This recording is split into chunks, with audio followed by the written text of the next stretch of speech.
Body types, somatotypes. Should you eat and train differently based on your body type? Now, some people say it's hogwash. Other people say, no, that's truth. We're kind of in the middle. Let's get into it. This one is an interesting one. You know, when I first got into strength training, one of the first books I read was Arnold Schwarzenegger's Encyclopedia of Bodybuilding. Yeah. And it had a section on somatotypes. It gave advice on training differently for different body types. And then ever since then, the fitness health community, the medical community has completely disregarded it. But I have some experiences that kind of back up a little bit of what they used to say. It's always been really effective for marketing purposes as well. That's I know true. a lot of fitness people have used that to kind of, categorize certain people so they could sort of tailor programs to kind of speak to certain people on that level. But yeah, it's again, then they go through that and then they look at the history and then they just throw it completely out like it's all bullshit. Whereas we do see some of these examples of, how these different body types, how people react and build muscle differently or how they're, more prone for endurance, or you do see some of these general truths. Yeah. Well, you just alluded to why I think they threw it out was because it's been bastardized for marketing purposes. It reminds me a little bit of what the science that supports like a woman training during her cycle.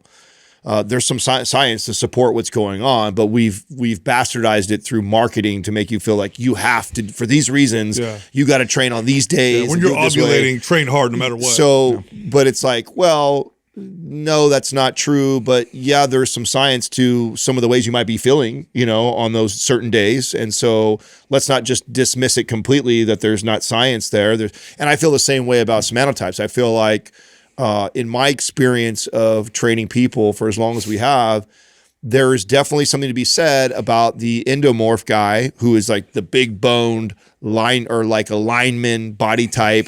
And that guy he could eat 1,500 calories and build muscle, but ask him to run for hours.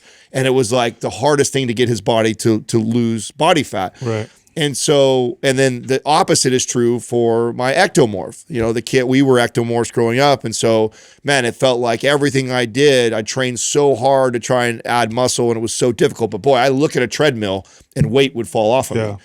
And so I think understanding that there are some common things with certain body types as a trainer gives you a little bit of insight on maybe potentially challenges that you're going to have, and then also some strategies you might use based off of that science. Speaking of the marketing, I think that's such a big part of it. I mean, in fact, marketers took this to so many different levels. Like there's like, are you pear-shaped? Are you apple-shaped? Are you, banana-shaped? Facebook surveys. That's what I mean by they bastardized it. They took something that had a little bit of science and truth behind it, completely bastardized it for marketing purposes, and then now enough people have proven that to be bullshit, and now it's like, oh, we just dismiss it completely. Identify with one of them. So if you identify with one of them, then they can sell you something, right? Because now they're talking to you. And I don't know if this is true or not, and I do, the history of it could be, we'd have to look this up, but I'm pretty sure there's some ties to eugenics in the origin of it. So. What? Really? You think so? No. Well, so I actually looked up I looked up the history of it. It was a psychologist that came up with it in the 1942. William Sheldon, I think was his name. It was a psychologist? He was a psychologist. William Sheldon in 1942. Now, he came up with it as a way to explain personality types. Okay. Yes. And so, and this was based off of science that they had used to categorize animals. So like, this must work for humans too. So there's not like a lot of science behind it, but there are observations that confirmed some of the stuff that they came up with. Yeah. But I think it's less than one causes the other, but rather maybe some kind of cross communication that's going on. So for example, I wrote them down because I thought it was interesting. And endomorphs, who are typically they hold more body fat, they're bigger bone, they're heavier type people, easy gainers, you might label them as. He said were more relaxed and sociable. So that's the personalities that they identify with endomorphs. Mesomorphs, which we haven't talked about, mesomorphs are like the naturally muscular athletic types. They're more active and assertive. And then ectomorphs, which are the skinny, like really thin bone, runner, skinny, slimmer body type. Yeah, but it's like hard gainer, like a classical hard gainer, or more quiet and restrained. Curly and mousy. Okay. Now here's what's interesting about this. I have my own speculations around this. if there are some truths to this, maybe there are, who knows, to what he said. If somebody is naturally heavier, it might be an adaptation, a social adaptation to learn how to be more social and, more sociable, right? Because you're trying to become somebody that wants to I got to make more friends, talk to more people.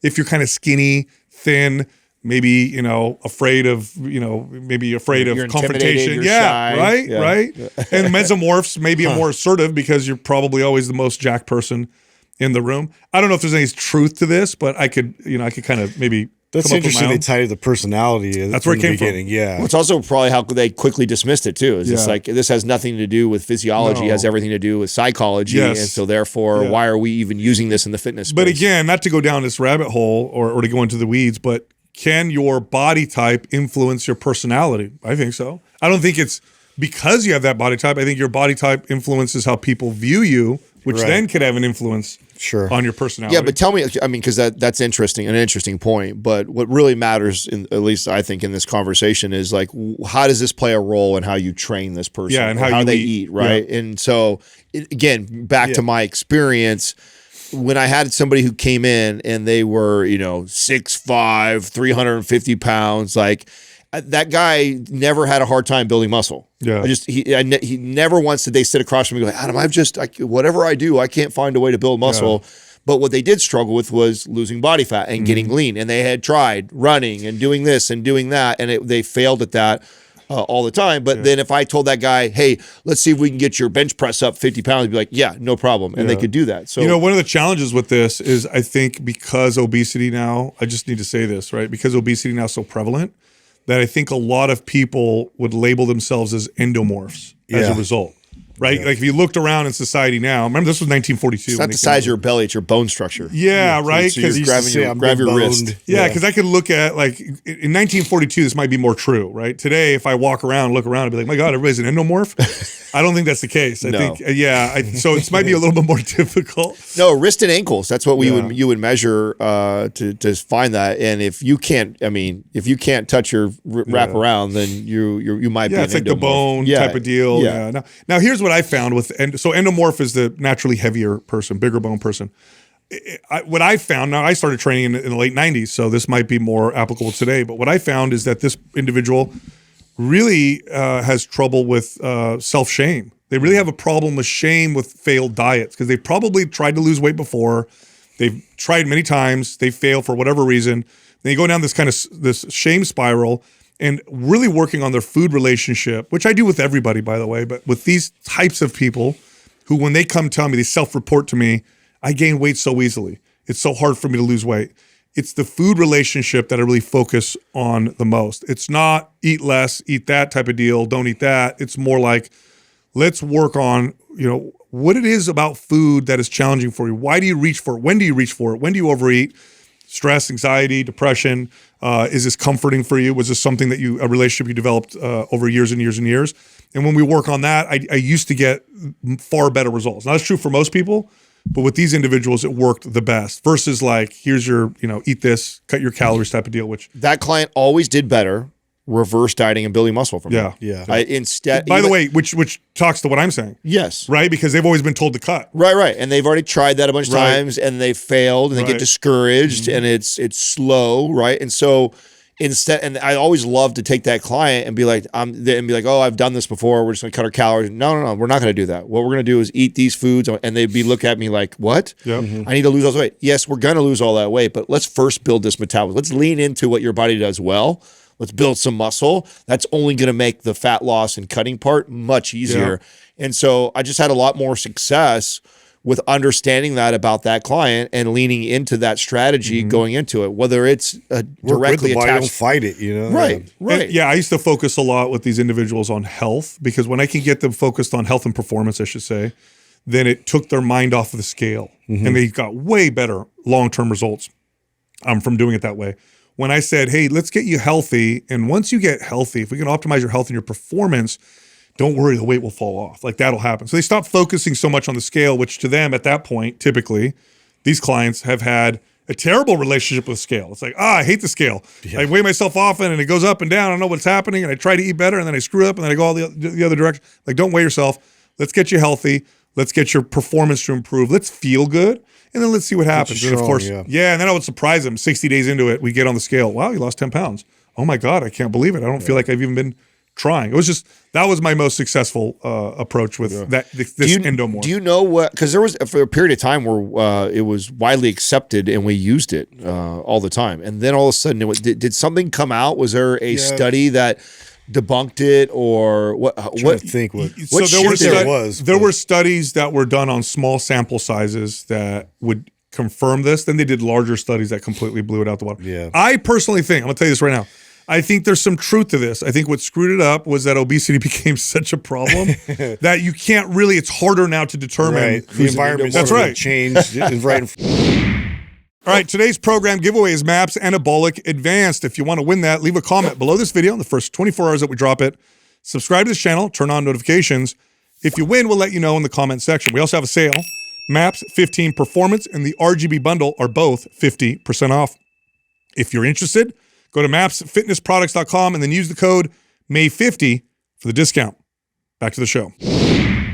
What was the obesity rate in 1942 when this was observed? It was not what it is now. Now a majority of people are overweight. A majority of people would say, I'm an endomorph, but I don't think that's the case. I wonder if that's true. I don't know if we have, Doug, can you find the obesity rate in 1942? I don't even know if we have that number, but I guarantee you it was, you ever see pictures, by the way, of the beach?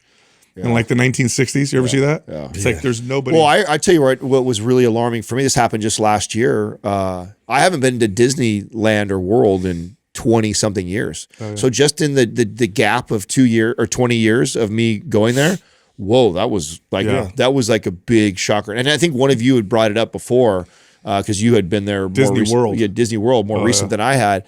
And I just went last year, and when I went, oh my God, like the amount of scooters there's traffic jams. Yes. I know. Like that was just wild to me to see. And that's just 2 decades of me missing so you could tell a huge difference, right? I've got pictures of when I was a kid going there and stuff. And then looking at it now, it's like, well, people have we've evolved quite a bit in that direction. Yeah. So around 1940 it was approximately 5%. There you go. What's the obesity rate now? I think it's 40. Okay. I believe. So there you go. And that's not considered overweight. Like overweight is a majority. That's obesity. Yeah. Overweight, I think 60-something% if I'm not mistaken. So very big difference. That's why I think actually this is globally. It's 20.6, 23.7. Let me find the US. Yeah, look at US. We're first place. Yeah. Maybe not actually. Yeah, it's around 40%. We're up obesity. Look up overweight. What percentage overweight? We're 40% obese now? Obese, yeah.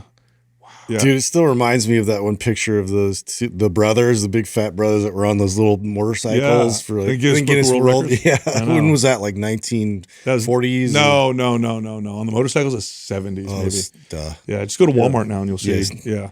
But anyway, that's I think what kind of maybe skewed this, because I do think there may be some truth in this. But the other person that you might run into is the mesomorph, which this is like the genetically gifted. They're the ones they were the ones that could build muscle, burn body fat. Yeah, really, both. Whatever we decided to do, we were doing. I felt like that client who came in, and I could see it on him when they walk in. You're just like, oh, everything worked. He's like, he'd tell you he hadn't worked out in 20 years. He looked like he had muscle already. Yeah. I'm just like, okay, so this will be somebody who we do that. We eat right, we touch weights, we're gonna build muscle, we're gonna burn body fat. So God forbid a new trainer get a bunch of mesomorph clients as their first clients. They get a huge head. They're going to think they're so awesome. Everything I do is so great. Oh, bro, what you're alluding to right now is bodybuilding coaches. That's right.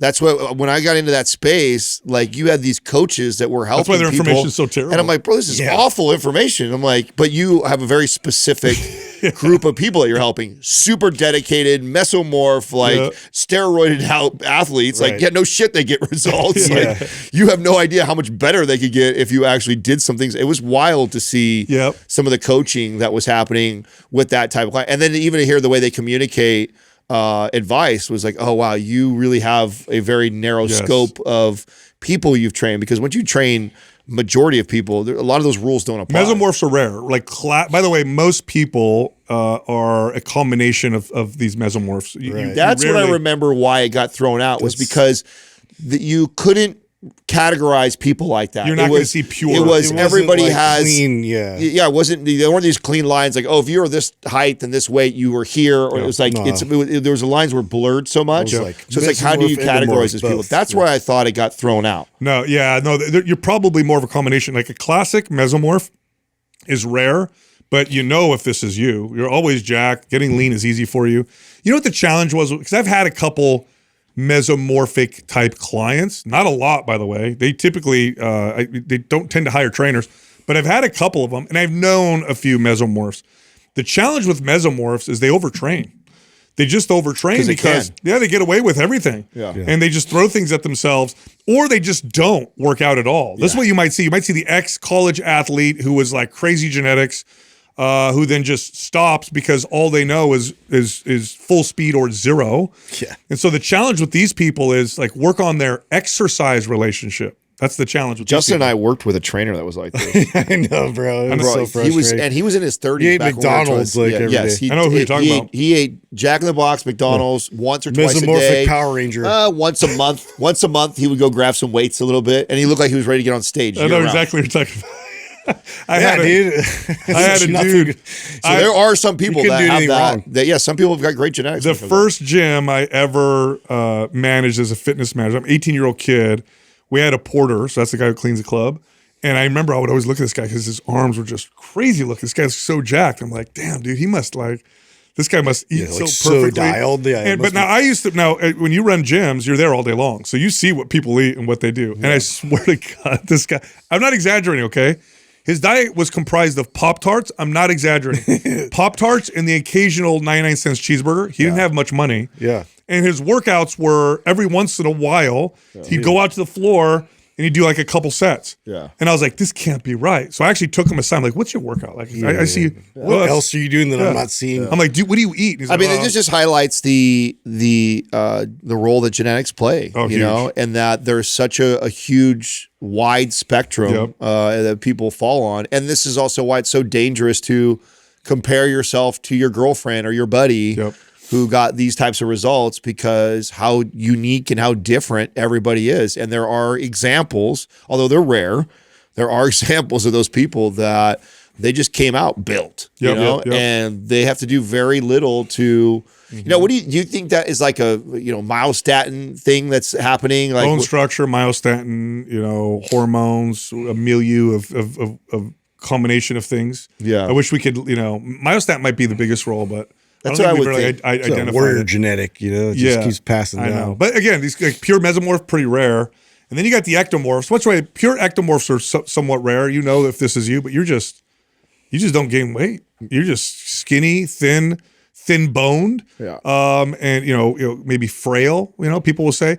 Now these individuals, in my experience working with ectomorphs, they actually don't eat that much typically. I know people think I'm a hard gainer or eat much. When I sit down and really break it down, you know what they do? They skip meals. That was me. And they'll eat that one large meal. 100%. I fell into that category and would identify as an ectomorph. And then when time came to like really start tracking macros, it was really difficult for me to hit the numbers. It's like a chore at that point. And a lot of that was, I just wasn't hungry. But I justify, if I was hungry, I ate big. But it was like, that was only twice a day. That's right. And that wasn't enough for a young kid who's playing sports and active and trying to gain and being an ectomorph. Just made it difficult. It wasn't until I really built that metabolism up, got to a point where I trained myself to get hungry in the morning, and then over time got to a place, and then your 30s happen, and then it gets hard to get I thought I was a classic ectomorph. I'm probably more in the ectomeso, but I thought I was classic ectomorph, and I thought I was eating a lot. A lot for me was two sliced bread, Wonder Bread sandwiches with like turkey and cheese.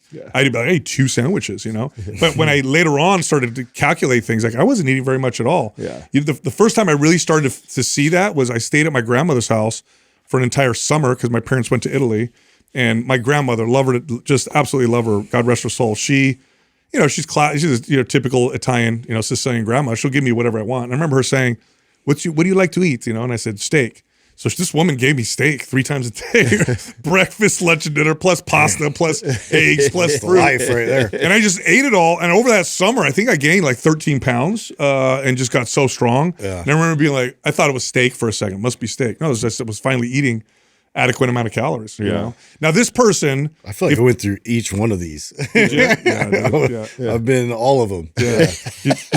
So where you put me? Justin was an ectomorph, became an endomorph. I don't know how you I was like a little skinny kid. Now I'm endo. Now I'm meso. What's Just kidding.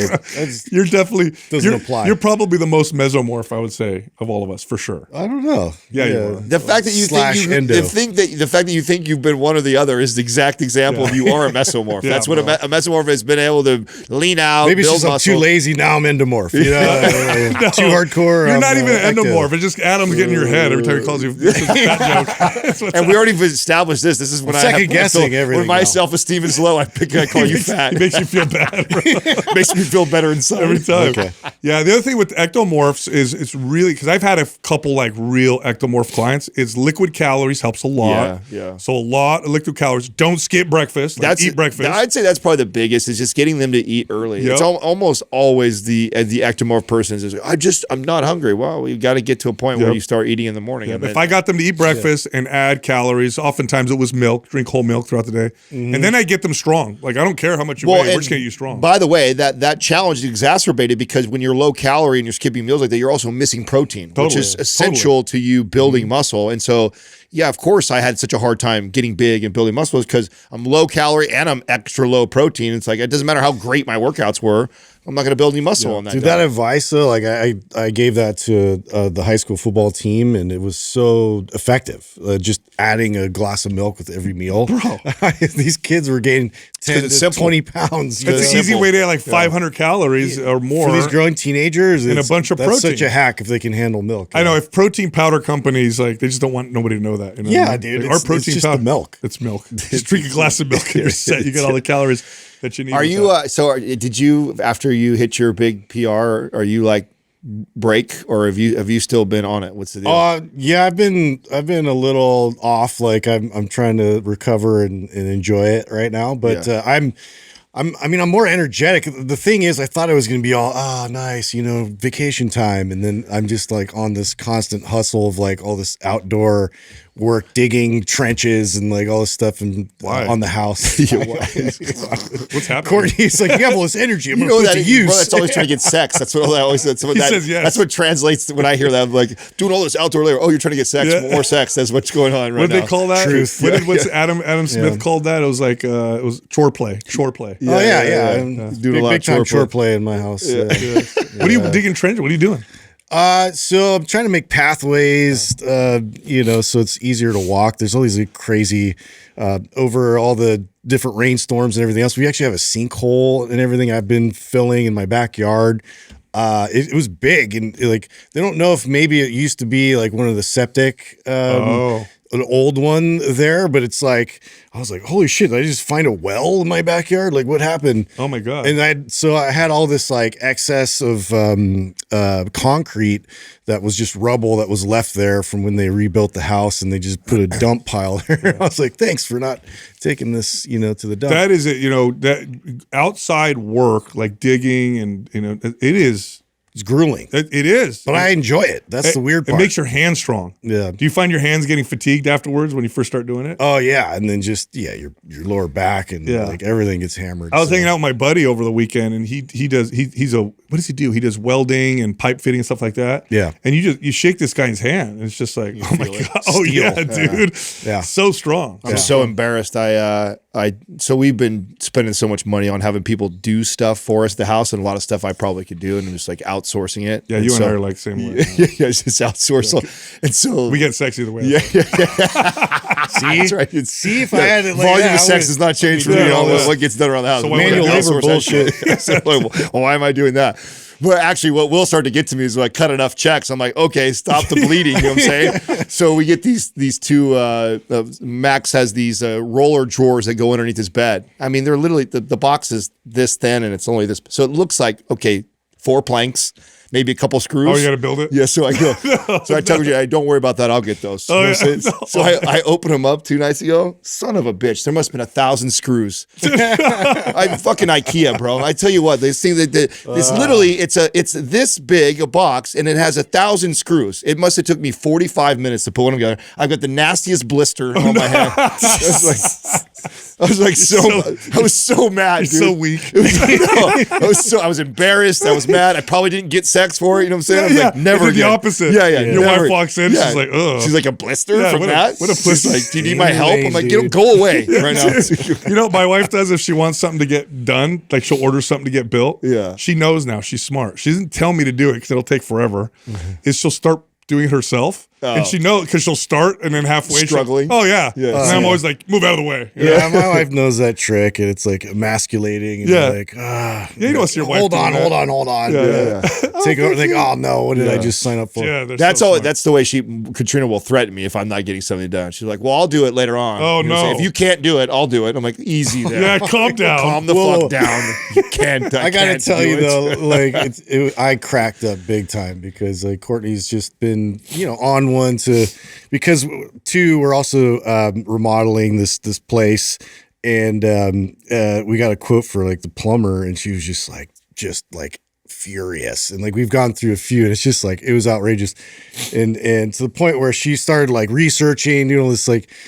And so she's been doing some things on the house with like plumbing and thing, and getting confident in it. And she's just like, you know what? I actually just learn this and become a plumber. What the It's a horrible idea. It's a horrible idea. YouTube is not going to teach you how to be Screw a in plumber. a couple pipes and you want to be a plumber. Calm also. down, like I love your enthusiasm, but like let's channel that towards like things that are going to make a difference. Like you're not going to be a plumber and like take on our job. Anyways, I love you, honey, but that's not a good idea. Oh, man. Anyway, I'm going to take it to a study I just read. Are you guys seeing the studies on cannabis that are coming out now? Now that cannabis has been legalized? More?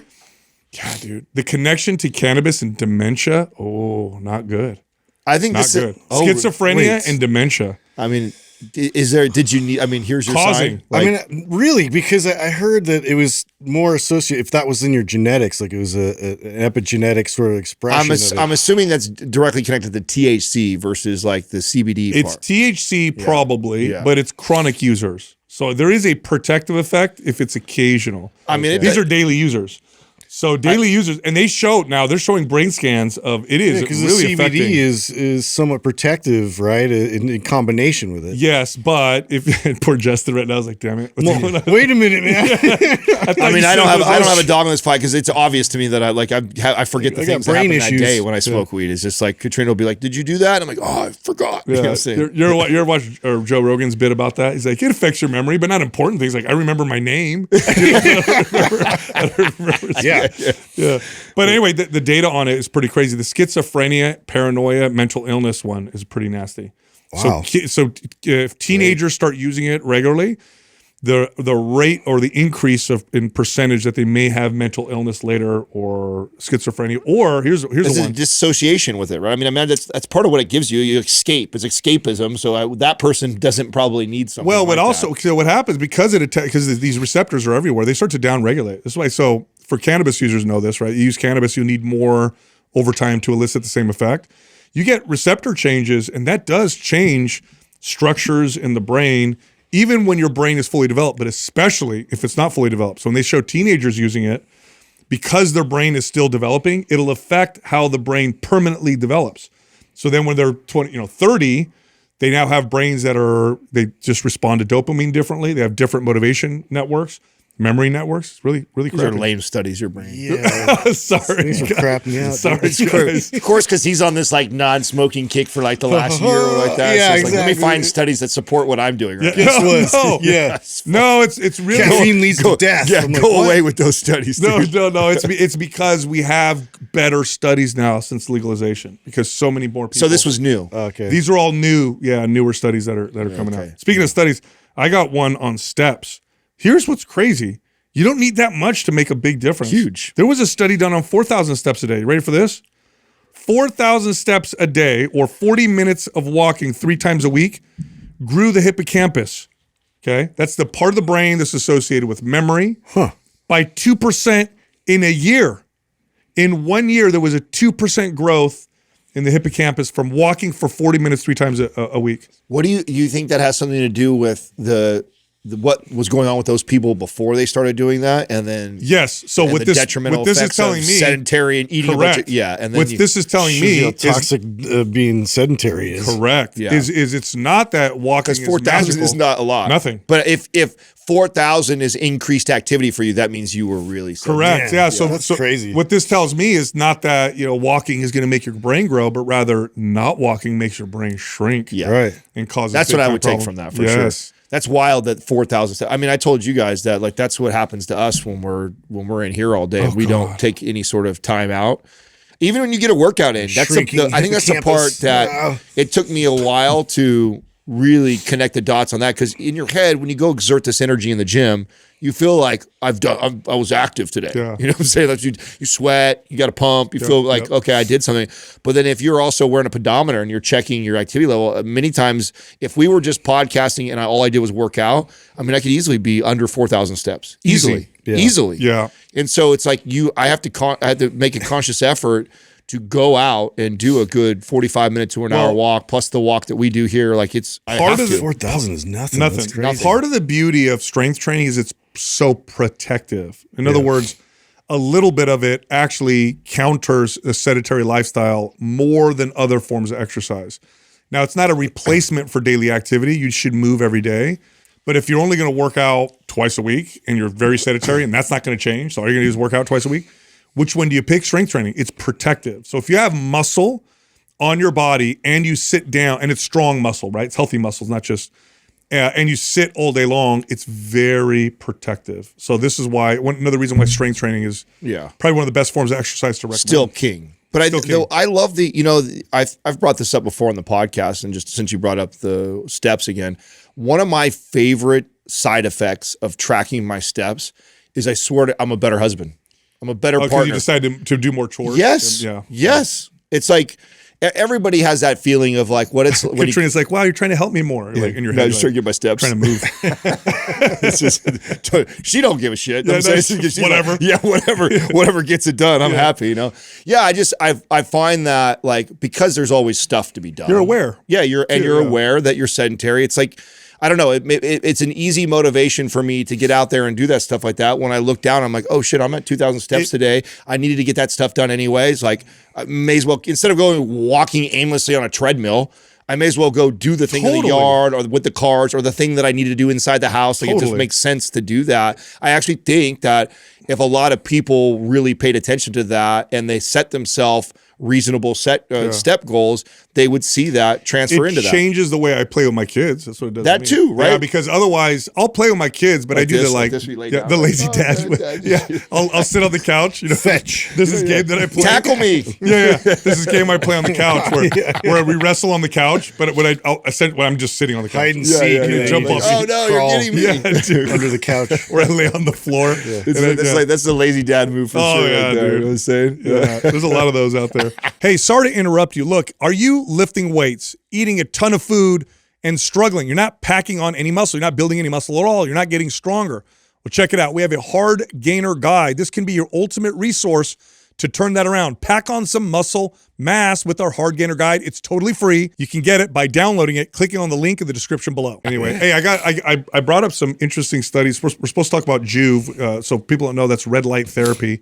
By the way, all red light therapy is not the same. There are certain wavelengths and strengths that studies use, and oftentimes the ones you buy on Amazon There's a lot of gimmicks out there. are not the way. They're not the ones that are used in studies. You know how cheap they are. There's a couple brands out there that are good. Obviously, we work with what we think is the best, Juve, but they're all expensive. Yep. Yeah. If it's the real deal, it's not cheap. It's going to cost. Yeah. But anyway, there was I forgot how long the study was. Let me pull it up. It was a 60% reduction in acne. 60%. 60% reduction in acne from using red light therapy. Interesting. Yes. Wow. Yes. So I can't pull up.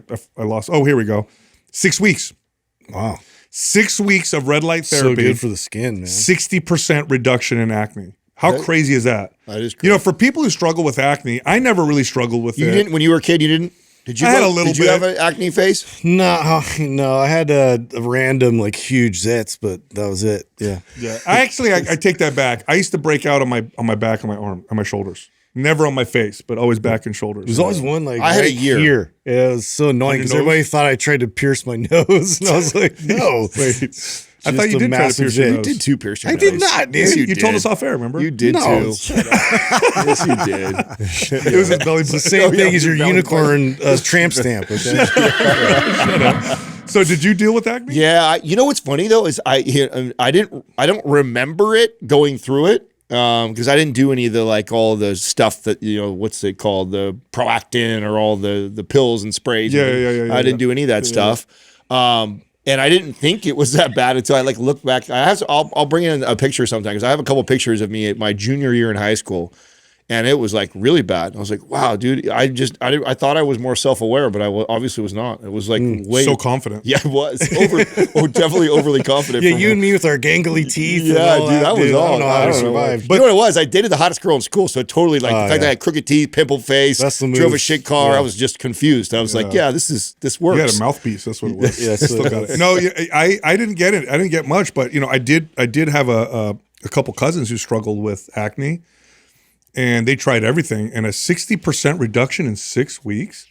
Can you find me anything over the counter or no cream or anything that You're not doesn't gonna find destroy that. you? You know what's the drug that they use for acne? The prescription Accutane. Oh, that was Proactin. That's what I said. No, Proactive is like this over-the-counter brand. Salicylic acid and okay. That's benzoyl with the peroxide. curly hair girl that promoted it, right? Oh my god, I don't remember anything. Yeah, I didn't even know. I just know that there's a stuff that you get the doctor prescribe you. No, that wasn't prescription. Accutane is a prescription. That was it's like an Accutane. expensive stack, right? And Accutane has some really bad potential side effects, like not good. But It's like hormone disrupting, isn't it? I don't know how it works. I think it's a very strong. Is it an thought it was a antibiotic steroid. or I thought it is was it a steroid. or is it or it's a No, vitamin A? It's got to be antibiotic. I can't remember. Doug, use the magic box there. It is. I think it is an antibiotic. That's it what might be is. an antibiotic. Yeah. I'm not sure, but Anyway, anyway, long-term use, I think it's. I know people also who, this is my own personal experience with people, okay? But I know people who it caused severe gut issues that now they have for the rest of their life because That would make sense if it's a big antibiotic. It could be, but it might not be. But let's see, Doug's pulling it up here. But yeah, a 60% reduction in 6 weeks is crazy. That is. A strong oral retinoid. No, so it's like a vitamin A type of thing. But I know people. Oh, So here. then, you go. how's it going to affect your gut then, Sal? I don't know, but common side effects: dry skin, chapped lips, dry eyes, sun sensitivity, depression, and liver problems are also possible. Yeah. Yikes. So it's like clear skin, but I'm depressed. But anyway, 60% in 6 weeks, pretty cool, right? Well, I mean, I know it's Doug. You probably do you consistently use yours? Are you? I would guess out of all of us, it's Red probably light? me and you. Oh, red light? Yeah, I use it almost probably 3 times a week. Okay, so you are too. I'm pretty good. I go in waves. Katrina's really good. She's super consistent. Courtney uses it all the time. I mean, when I do it, I can see a difference the first session, the first time I sit in it. Like I feel like there's like a glow or a shine to your skin right afterwards. So it's pretty obvious that it does work. That's a huge difference too. It is. Speaking of sponsors, we're gonna talk to Lora Lavelle from Rock Recovery Center. So we talked about her before. She listened to our show, and it spoke to her because she had a son who was dealing with addiction, and she got him into Rock Recovery. So let's hear what she has to say. Hey guys, How are you? Hello. I'm great. I am so excited. I've been telling all my clients, I'm like, I'm going to be on Mind Pump. Yeah, great to see you. So we saw some of your interview when you were on the guy's podcast from Rock Recovery. You had listened to us, and you wanted to get your son in there, and they happened to be down the street, so it kind of turned out to be serendipitous or miraculous. Miraculous, which is amazing. How's it going? How's it going for your boy? What's it looking like? It's looking amazing. I was at the first family weekend a month ago, and then his brothers just went to. He's the youngest out of 3, and his brothers just went this past weekend, and they were both crazy impressed. They're like, he's like a whole new kid. Wow. Yeah, it's been amazing. That's so exciting. How far in are we right now? How many are we? A couple months now? About almost a couple months, about 6-7 weeks. 6-7 weeks. That's great. Is there anything you can, because there may be another mother watching and listening who's kind of struggling. I can't even imagine, when I heard some of your story, it brought tears to my eyes about just, looking for your son, not knowing where we're going to find him. Any advice to those moms that are out there who are kind of struggling with a kid that's they're struggling with addiction? I know it's going to sound like I'm minimizing it, but pray, just pray. I mean, you just don't have any power over it. You really don't. The drug and the way it hijacks the brain is so much more powerful than any of us. I just pray, and that's why when I said on the Rock Recovery podcast, it was literally an answer to a prayer. And the way it happened, I was listening to the episode the morning that he was arrested, not even realizing he had been arrested. Didn't find out he was arrested until the next day. And when I heard it, I kind of checked it in the back of my head and said, oh, you know what? I should reach out to them. And then when I found out he was arrested, that's when I went on to fill out the application to find out that they were 5 minutes down the road. Wow. That's amazing. Anything that you would say to a family member, like as far as the do's and don'ts, right? That when it's a family member that's struggling with this, I think there's a lot of people that think, oh, you should do this or you should do that. Through this process, what have you learned? What are the do's and what are the don'ts as a family member trying to support somebody going through this? Well, one of the other things I want to add to the previous question is you can't control what they're doing, the choices that they're making, especially if they're adults. But Al-Anon is a huge benefit to anyone who's either had an alcoholic parent or is dealing with an alcoholic spouse or an alcoholic child. It's a huge support system. Okay. I now go to Al-Anon regularly, and where it's mixed between people who are with people who are active in their addiction and some people who are with people who are in recovery. So that's one benefit that moms can do for themselves so that they can better manage their own mental health in the midst of all of it. Now, as far as what to do and not to do, I did everything wrong. My older sons kept telling me, because I was out there at 4:30 in the morning, 5 o'clock in the morning. When I had clients at 7:30, I was out there driving around looking for him, praying, crying. And my oldest two were like, Mom, you've got to stop doing that because it's killing you, and you can't help him if you're killing yourself. And so I did. I eventually stopped. And it was actually the night that he was arrested that I stopped. That was the first night. Wow. And it was almost like God said, okay, you stayed home. You tried not to control it. You gave it to me. Now I'm going to help. Wow. And I think God does that frequently where, we ask, we pray. But in the middle of all our praying, we're still trying to control. Yeah. And once I actually submitted and said, you know what, I just can't. I need your help. Then he stepped in and it was amazing. So I was a big enabler. I was making his life easier. I was, what, you can't come up with this? No worries. I'll take care of it. Oh, you can't do this. I got this. And at some point I stopped, and it was actually through the help of Tom and Ben that,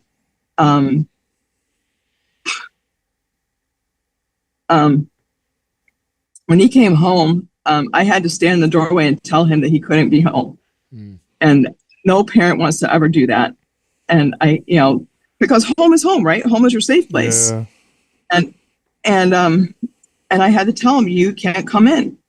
This is the deal. This is what's going to happen. And if you aren't on board, you can't come in. You have to figure it out. And I literally was in the parking lot, catty corner from the jail, when I called the guys and said, so what do I do? And do I go and pick him up, or do I let him figure it out? What do I do? And the thing is, and they've told me this, they have a lot of parents who reach out and say, what do I do? What do I do? But then they don't follow through on the advice. Yeah. And I did. I followed through. They said, nope, don't pick him up. So I went home. He didn't come home immediately. And then later that night he came home, and he was blown away because it was not my MO. He was like, what? Really? Are you serious? And I'm like, no, I'm dead serious.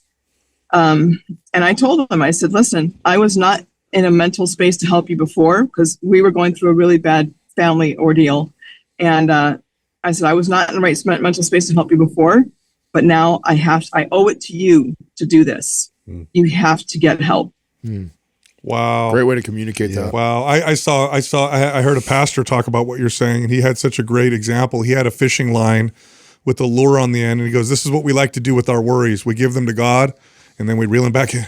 And then we give them to God, and we reel it back in. Yeah. And so you finally let it go, and it sounds like he stepped in a little bit. How has the process been for your son at Rock Recovery? We think they do such a great job. They incorporate fitness. They're very involved. How's that process going? Well, and to me, what's genius about how they involve physical activity in the recovery process is that a lot of people who are in addiction, they're ADHD, ADD, and anxiety. Mm-hmm. And you guys and I know that the best response to any of that is activity. Yes.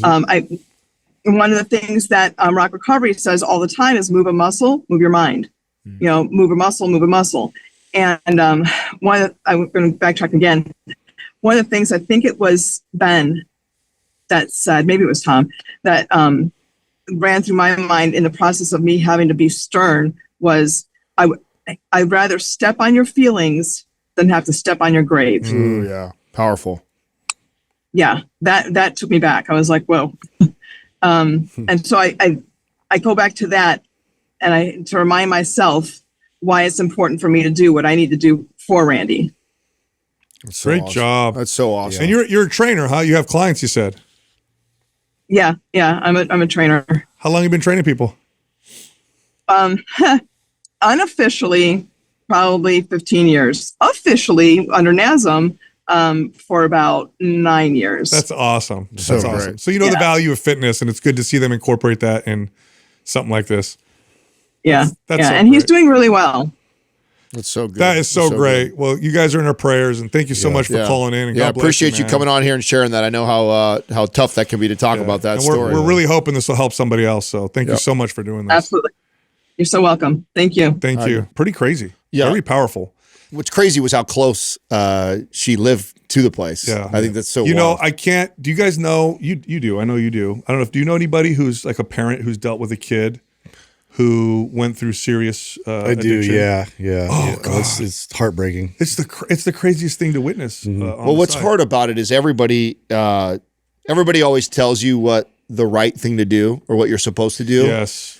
With somebody in that situation. And it's real easy to say that when you're somebody on the outside looking in, like, stop enabling them, stop Kick doing them that. out. Yeah. And it's like, but then when you really put it like, when you're like, like if I try it, when I look at my son and I'm sure this is going to be the same, even when he's 20, you still see the innocent child in him. It's like, stop nurturing. Yeah, It's like, stop loving your kid, right? How do you It's do like, that? and you see your kid hurting inside and hurting themselves, and you know the right thing is to basically kick them out and tell them no and not support them. But that has to be one of the hardest things as a parent. It could be the thing that kills them, right? Because you're supposed to kick them out. Like you create the boundary. Well, then you're like, they're going to sleep on the streets. They might get abducted or raped, or they might overdose. I don't want to do that. I don't know if I could do it. I'll be honest with you guys. I don't know if I could do it if that was my kid. I think my instinct would be to wrap my arms around them and live like that. Like, we're cool. We're stuck together now. I mean, I think I was really guilty of being somebody who would be like, I don't understand why they'll just do this. And then I had a son, and then I go like, okay, I get it now. I get it. Because there's just this different level of that you would put up with because it's your kid. Yep. You love them. And again, you still will see them as this innocent child, even though they're hurting themselves or doing all this bad stuff. You know what you're supposed to do, but knowing what you're supposed to do and then actually taking the action to do that, which is why I think like, what they're doing over there is so great because it's a support system.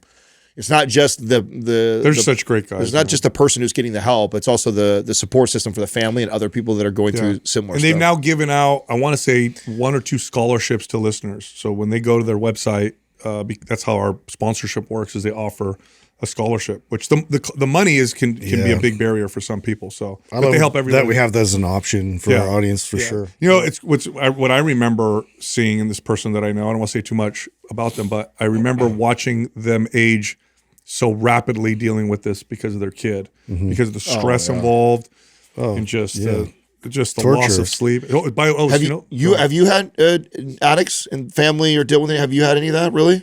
I don't want to say too much. I don't want to talk about, but yes, somebody that I know that was dealing with addiction. Yeah, and it was over years firsthand for sure. It's always crazy to talk to somebody who's gone through that too, like their story. Like if you have people like you ask them the moment when they realize, they always have like a crazy like like we had our buddy on here. Remember when he talked about that his moment of realization? When he was doing drugs in the backseat? Yeah, yes. When he talked about his mom, like, I still think that story gets me emotional about like that moment. They always have a crazy moment that was the moment that I realized it, because it took something that crazy. So I'll tell you mine. So this individual, his parents are very, very devout Catholics, and that's what saved them. And they eventually sent this their kid to one of those, I don't know what you call them, where they send them out into the wilderness. And it's like, you go out there, they get a knife and like a tent. And and you got to work, and then you got to help other people, and it's helped to break this thing. Well, anyway, he went up there because he was a minor, so it was against his own will. He went up there and he tried to run away. He was up in the mountains, and every time he would leave, he would escape. Crazy downpour of rain and storm, so he'd have to go back inside. And he said this happened over. He's like, it would be clear. I'd try to run out, crazy downpour, storm. Finally, he says, he goes out, it's raining. He's like, I'm going to keep going anyway. He keeps going. He pauses and he yells at God, and he realized it was God that was stopping him. And he found his faith, and that was it. Oh, wow. Yeah. That's how that happened for him? It was done. And now what he does now is he actually helps other addicts. So he actually coaches. And they say that's like one of the best things for someone like that to do is to help somebody else, even if they're not fully like recovered themselves. Yeah, you're responsible for someone else. Giving them purpose to help somebody else like that ends up helping that. Speaking of sleep, I pulled up a study on the effects of one night of poor sleep and its effect on performance. You ready for this? One like super detrimental night of sleep loss. They actually measured it.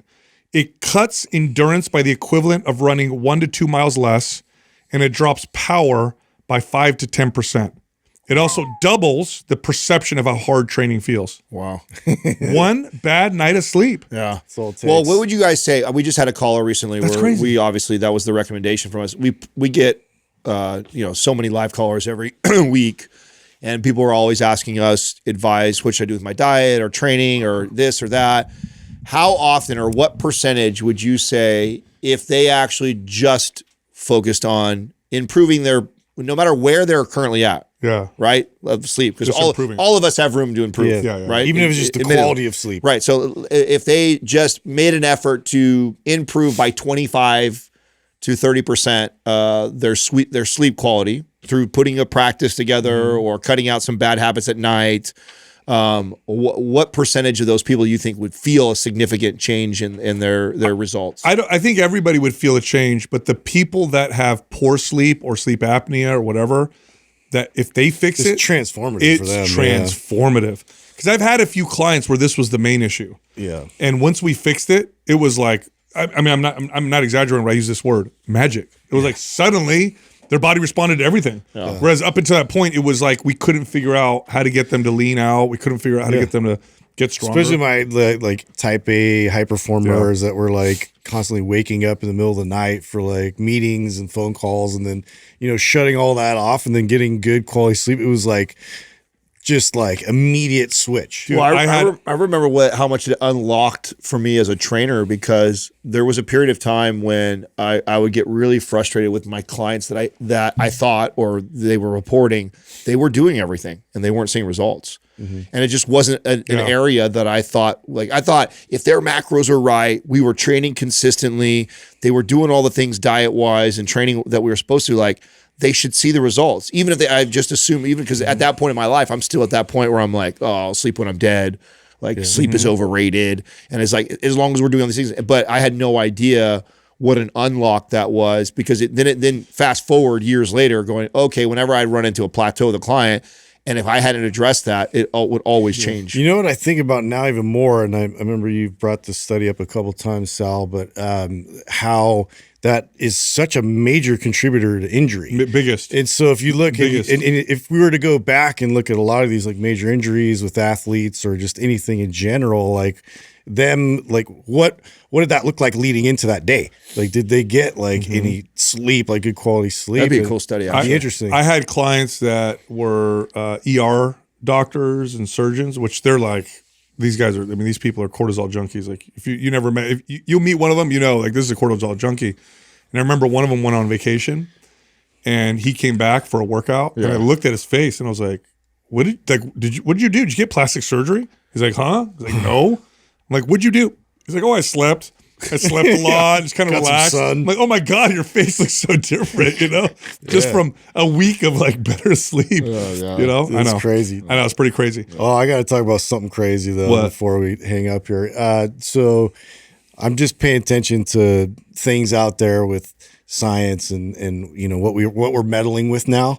Do you guys remember the tardigrades? Yes. You remember what those are? Yeah. Those little water things bears. Water bears. Yeah, they go into space. I remember when you brought those up. Yeah. So they think that they may have actually like dropped some off like on the moon. And so anyway, so May have. There's all these weird characteristics kill they them, have, right? like they're like almost indestructible. They like hibernate, and so they can actually survive in all these crazy conditions. And so anyway, so China decides that hey, let's go ahead and cross their DNA with like human stem cells, and then like put it in. So that way, maybe we could down the road have some of those like characteristics and traits, so we could like survive crazy environments like in the future. I'm like, oh, okay. So tardigrade people. Oh, Doug, look up tardigrades. I want to see what their characteristics are, because I know that it's hard to starve them. What do they? It's feed hard off? to kill what do them. They feed off like bacteria or something. What do they feed off? Yeah, that's a good question. I would assume. You ever seen a picture of one? Yeah, I remember we talked about this a long time ago. They have like a weird like. And Doug They pulled look like little moles or something. I don't know. Yeah, I remember cute, little cute. the little cute. Yeah, kind of a little bit. You want to squeeze them in an ugly way. But I remember you can't starve them. Like it's hard to starve them. They don't need much water. Temperatures don't have much they of an can effect. withstand extreme temperatures. Yeah, let's see what it says. Microscopic, segmented, and bilaterally symmetrical animals with an exoskeleton. They're renowned for their remarkable ability to survive in extreme conditions, including extreme temperatures, desiccation, which is drying them out, and even the vacuum of space. Yeah. There's a good picture of them right there with the Wikipedia. This is interstellar travel. Doug, look up how to kill. How do you kill a tardigrade? Probably just have to smash it. They're so tough. I mean, they're You just 0.5 squish it. millimeters. They're tiny. Squish it. Yeah, dude. Where was the first place we found these? I don't know. I don't know. On a microscope. Your pillow. you ever seen pictures of people's pillows? Oh God, don't do that, dude. These microorganisms. That's right. We wash ours like every other day. I'm so paranoid about that stuff. After I've seen that, you see like all the bug mites and everything like that. It's like, oh God. They can also be killed by being crushed or by extremely high speed collisions. High speed. Hey, can you imagine scientists? Poor tardigrades. Like, yeah, let's put them on little rockets. Hey, I'm gonna throw this one real fast against the wall. Let's see what happens. I have those. Have you guys ever seen the what do they call? Wow, it? radiation too. Oh, cool. They could get radiated and be okay. Yeah, they're fine. cow. I'm telling you. I'm sure that's the part that they were looking into. Superpowers. There are these. They're red, and it's like a spider mite, red spider mites. Have you guys ever seen them? They're attracted to like water. They're near the pool, and they're all over. They're tiny. Oh, I've seen them. And they're red, and they're like, and if you actually squish them, they get like blood trails. They get all, and so they'll make a mess. But they're totally they don't bite. They won't invade the home. They're They do. If you see them by your pool, they're all in your house. Oh yeah, well they'll be all around inside your house. house. No, they don't make your house. I'm trying to make you grossed out. I already looked into it already. I already had underwear somebody come drawer. out and like he's like, listen, we could spray them, they'll come right back. He's like, but they don't do anything. Have you ever had to? Well, you haven't Can you had to imagine a human looking like that? That'd be, Yeah. Anyway, China's soldiers. gonna Have be you guys ever? interesting. You never had to deal with lice, right? With Max. Have you ever had to do that yet? No, not Yeah. What about you? Have your kids gotten lice? they've been in class with like kids with lice, but thankfully they didn't get. That's a thing you guys should experience. It sucks. Should? It's a nightmare, dude. Courtney was like volunteered like at the school as a nurse because it happens. It happens everywhere. And she was like, combing through and like some of the kids that had it, and she showed me. It was pretty gross, dude. Yeah, dude. That's awful. You can have a service come to your house, and they'll come to your house and take care of all of it for you. And that's the move. Yeah, do it at your house. Bro. Don't come to school. No, Like, otherwise you got to do it come on. yourself. Well, how does it? Is it typically like there's like one kid that gets it and then it just spreads like Spreads crazy? super easy. That's what it is. Yeah, and then I'd you be don't. shaving my head immediately. Yeah, No you know what they thanks. did in And where does it come from? Where do lice come from? Yeah, where do they get picked up from? people and animals. I don't know the origins. Yeah, that's what the origin. I don't is, know. like, you know. Yeah, they came from the ocean, evolved into. No, like where's the kid gonna pick parasites. it up? Like where's that one? The kid who gets it? Where's he? They're gonna, on people and animals now, so that's it. That's where you're gonna get it from. You can get it from a pillow. You can get it from a jacket. You can get it from like a comb. You know, Mike. You know what they used to do back Some in. dirty kid that just came. It's inside. not, dude. I know. It's like, how do you He's shame trying to the kid avoid- for that? He's Like, trying to it's like- avoid saying that. I'm I like, that's know, what it is, dude. right? It's a fucking. Somebody dirty brought kid. it in, but who knows how they got it? Clean kids get it too. The clean kid gets it after the dirty kid got all over. Maybe him, it's a dude. hotel they stayed at or something. I don't know. So you know what they used to do in Sicily when my grandfather. Parents that don't wash their bed sheets. No, dude. no, my- wash your bed sheets. Jesus. Shame. Well, what they used to do in Sicily, my grandfather, what they would do is they would have all the kids this was for lice, mites, whatever. They'd have them all stand. They used to have a truck that would drive around. This is true in Sicily. Would drive through the streets. Will they louse blast them? The kids would have to stand out in front of the house like this, and they'd blast them with DDT. Wow. Dude. You can find videos of it. Wow. You can find videos of them doing this. They did this in the U.S. too. They would drive through towns and just Yeah, it's old school. just. Oh, it's totally safe. DDT. Yes, yeah, no big all deal. over people. Yes. Yeah. Wonder dude. where all our autoimmune stuff. and everything's Yeah. at. Why do we have all these weird cancers? Yeah, I have no idea where this is coming I from. don't know. Strange. Anyway, I want to bring up our group training because this is new for us. Well, the and three-part series just went up yesterday. there's 3 parts. Oh, it just went up. So that went up yesterday. So for trainers, 3-part series, you check didn't it wa- out. if you didn't watch it and then go already. to trainerwebinar.com. We're doing a free. I'm going to be teaching you sales, and that's free webinar, trainerwebinar.com. But I also want to bring up for people listening our group training. We have 2 groups running right now, or that are going to be running. 50 people, 50 participants in each group. One is fat loss, one is muscle gain. You are getting trained by our trainers. They're going to coach you. Oh, yeah. And then we're going to hop in every once in a while. Myself, Adam, and Justin will be hopping in to say hi. That's at mindpumpcoaching.com. Mind Pump Group check it Coaching. out. Oh, excuse me. Mindpumpgroupcoaching.com. So if there's still spots, sign up. And we'll be doing these occasionally, but once they fill up, they fill up. Yep. And that's it. Cannabinoids have some pretty interesting effects. CBD and other cannabinoids, like the ones found in hemp, can reduce anxiety, reduce inflammation, and help with sleep. Ned is a full-spectrum hemp oil extract, no THC, so you don't get the memory loss and the other increased risks of dementia and stuff like that. Check out Ned if you want to feel great. Go to helloned.com/mindpump. Use the code mindpump, get 20% off. All right, back to the show. This segment of the podcast is brought to you by Mind Pump Fitness Coaching. This is the #1 course that teaches trainers and coaches how to build sustainable 6-figure plus businesses and careers in fitness. Look, it's roundtable based, so you can hear Adam, Justin, and myself teaching you how to build a better business, get more leads, close more deals, close bigger deals, and be more effective trainers. By the way, our course is nationally recognized. In fact, it gives you 1.9 CEUs with or for your NASM certification. Find out more at mindpumpfitnesscoaching.com. Our first caller is Brian from Pennsylvania. What's up, Brian? How you doing, What's Brian? happening, dude? Hey, how you guys doing, man? You guys rock. Right Thanks, on. man. How can we help you? Yep, I appreciate you taking the call. I've been a listener for a couple years now and just love your guys' stuff. Really good information that you give out. I also wanted to give a shout out to Justin, man. Some of your one-liners that seem to go unnoticed are hilarious. Yeah. I love Thanks, them. homie. That's why we keep him around. Yeah. I try. Basically, I was calling. I know to give just a little background. About a year ago, I kind of started noticing an issue where certain exercises that I would do, my stomach would kind of protrude a little bit in the center. I didn't of it until a couple weeks ago when I emailed you guys that I kind of Googled it and looked up what it was. That it was diastatic recti, where my abs had kind of separated a little bit. So more or less, I was just calling to get your guys' opinion on, certain exercises or movement patterns that I could do to kind of help heal it. Also what to avoid. And then also if there's any supplements or peptides that would promote healing as well too. Yeah, good question. So typically with men, what that occurs from, not always, but often, is a substantial amount of visceral body fat. So visceral body fat is the body fat that's around the organs.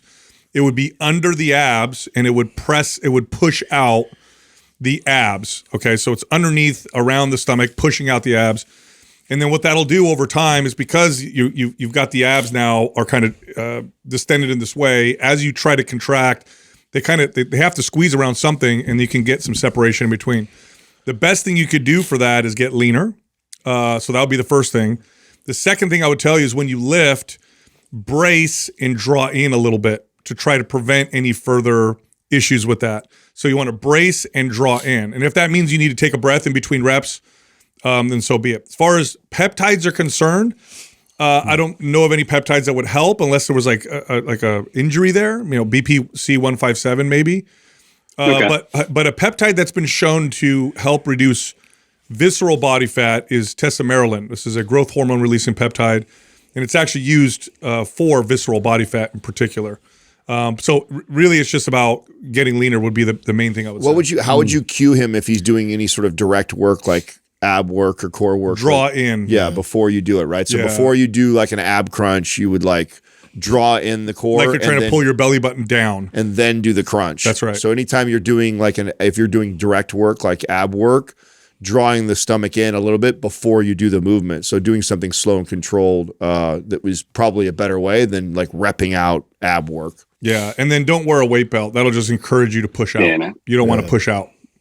Yeah, I don't do weight belts or anything like that, but I've currently just tried to avoid the movements that do that, and then others where I try and pull my stomach almost inward. Correct. As well too, to kind of get those together, which has seemed to help out a little bit. But that's right. Vacuum pose, exercise. I was going to say you do some things that you can do like that would help in the draw-in maneuver on your knees, like doing exercises that help you get better at doing that. Then it'll just be second nature for when you go into a movement, you automatically draw in like that. Gotcha. That's it. Okay. Brian, are you following any MAPS programs right now? No, I follow your advice, and kind of I have a home gym, so I've kind of created my own programs based around a lot of the advice that you guys give. But that's it currently. So we got to put you on one of our programs. Yeah. It's a big difference. No, I love it. How many days a week do you like to work out? I tend to do every other day, 3 days a week or 4 days a week, depending on how I'm feeling that week or what rep range that I'm doing. But usually, 3 days a week. Let's go MAPS Anabolic. Yeah. Let's start with that. We'll follow MAPS Good Anabolic. one to start with. Yep. See how you feel. Brian, follow it how it's laid out too, okay? I know somebody who's been doing his own programming for a long time, they have a tendency to want to change things up, but if you trust the process, I promise you'll be happy with the results afterwards. All right, we'll do. All right. I really appreciate it. Right on, man. Right Thanks on. for calling in.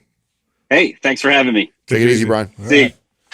Yeah, so you see it much more. So it's far more common in women. After pregnancy. Right? Yeah. And so what happens when you push out, when there's visceral body fat or a baby, pushing out and stretching the muscles of the core, some of the muscles of the core, your recruitment patterns actually start to change. Changes, yeah. That's right. So think of imagine a cord with 2 points, 1 point at one end, 1 point at other, attachments at either end, and then the cord tries to pull both ends closer together. Now imagine you're pressing up in the middle of that cord and you're trying to make that happen. It loses its ability to stabilize. Mm-hmm. It loses its ability to, and so what happens in pregnant women as they get pregnant is other muscles start to kind of do more work, and that's why low back pain is common, and why post-pregnancy you want like specific core movements and pelvic floor exercise kind of bring back that recruitment. It's worth pattern. him taking the time to really bring that back, that recruitment process. So it seems kind of boring and laborious, but for him to just draw in, that's going to help stabilize anything he does, especially with compound lifts. But with men, what this feels like is a big hard belly. It's that guy with the belly that you poke, and I had family like members a turtle like this. shell, right? Oh yeah, like an uncle come over and look how hard my stomach is, and as a kid it made sense. You're like, this is a big belly. Well, that's why I wanted to bring up, so if this was a client of mine, what I would have done or what I did is this is how he starts every workout is we're doing the draw-in maneuver to start. So you know what to do. You want to train this client to get really comfortable with drawing in like that. And so every workout, I mean, they can do it more too, but if I'm training you, it's like I know for sure before we start, first thing that we're going to do is that's how we're going to prime. I'm going to prime that before we get into every lift. Our next caller is Amber from Massachusetts. Hi, Amber. Hello. Hello. How you doing? How can we help you?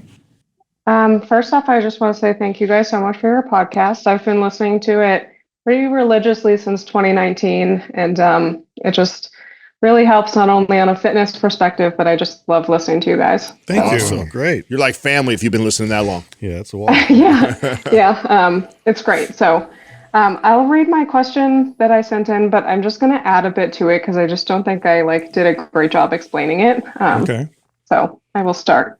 I'm looking for some guidance on how I can weight train as someone with chronic wrist issues.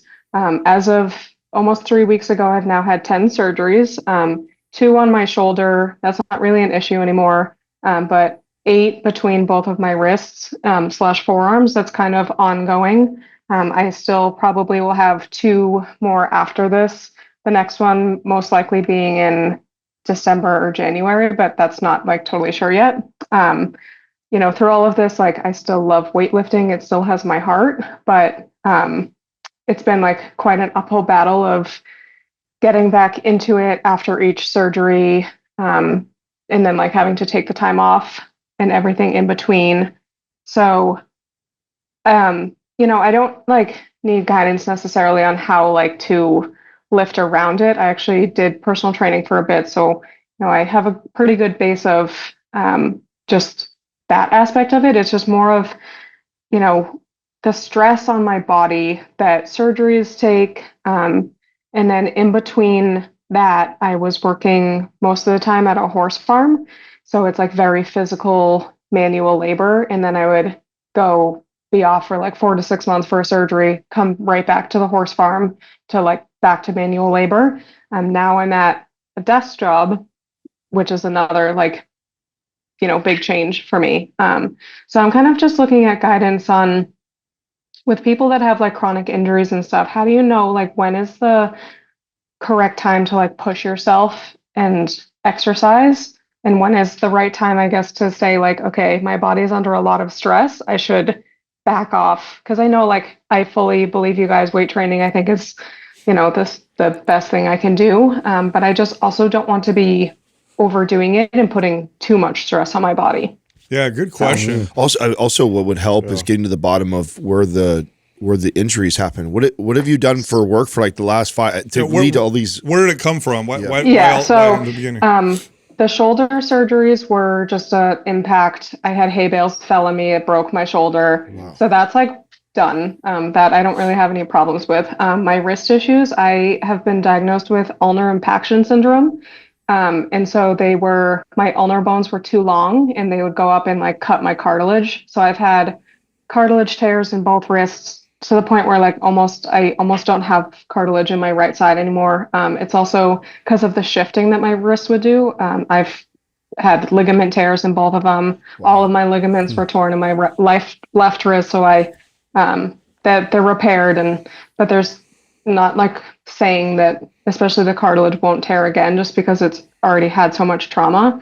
I did recently do a surgery on both sides to shorten the ulnar bone. So now I have a plate and 7 screws in both sides to hopefully stop the ulnar bones from tearing the cartilage. But so it was just and I had anomalous muscling in the thumb portion of my wrists that was causing tendonitis. So that was my most recent surgery that I got to take that out. Okay. So it was kind of just unfortunately lucky that I was born with this type of ailment. Okay. I have not trained anyone. Neither have I. That's so rare. I'm assuming it is really rare. No one my surgeon knows what it is, but not many other people do. Wow. And so in the surgery, do they shorten your ulnar? They did. I've had 2 ulnar shortenings. They take about, I want to say 2 to 3 millimeters off. Okay. So it's basically, that was, besides the one I most recently got, that was the 2 previous surgeries I'd had. So they basically you have a fracture and it heals. Yeah. So. Okay. So I'm not super familiar with that so I wish I could comment on, any experience. I don't have much experience around that. On what I would do. Well, what I will say though, with the workouts generally is I'll say this. If you are training appropriately, you won't feel like you need to take a long break. In other words, if it's appropriate intensity, you won't feel like, oh my God, I'm burnt out. I need to take some time off type of deal. So what that would tell me as a trainer, if I'm training a client and we're working out and every once in a while they're like, oh my God, I'm so fried. And there isn't some big thing that happened in their life. I would know I need to scale down the intensity of our normal workouts. You should be able to exercise consistently without having to take long breaks. Again, not saying maybe something happened in your life, you had all of a sudden terrible sleep or whatever. That, of course, could always happen. But let's say everything's the same and you're finding, oh my God, every 60 days or 30 days or 90 days, I have to take like a week off and I just feel like I'm fried. You're overdoing it. The intensity is too high on your regular workouts. So however hard you're working out now, I would take it down by a third and then see if that allows you to stay consistent. Also, especially in the areas of like doing anything with shoulder and wrist, right? If I'm using my upper limbs, I'm going to be extra cautious considering our situation, right?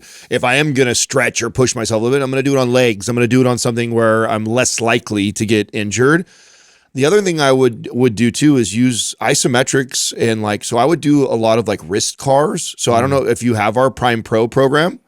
Yeah, I have the majority of your programs. Okay. Are you pretty good about doing that? Like, I mean, tell me how you are. Do you use the wrist car, all the wrist stuff that we have inside there?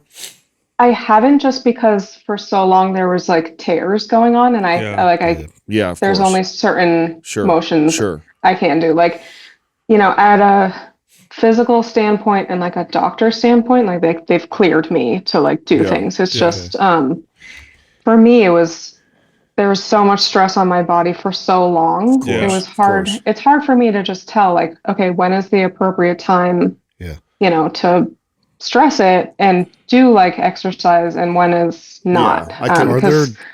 Are there favorable positions that you could make with your wrist, like in terms of like having a neutral grip versus? Yeah, neutral is the best. Supination is the hardest.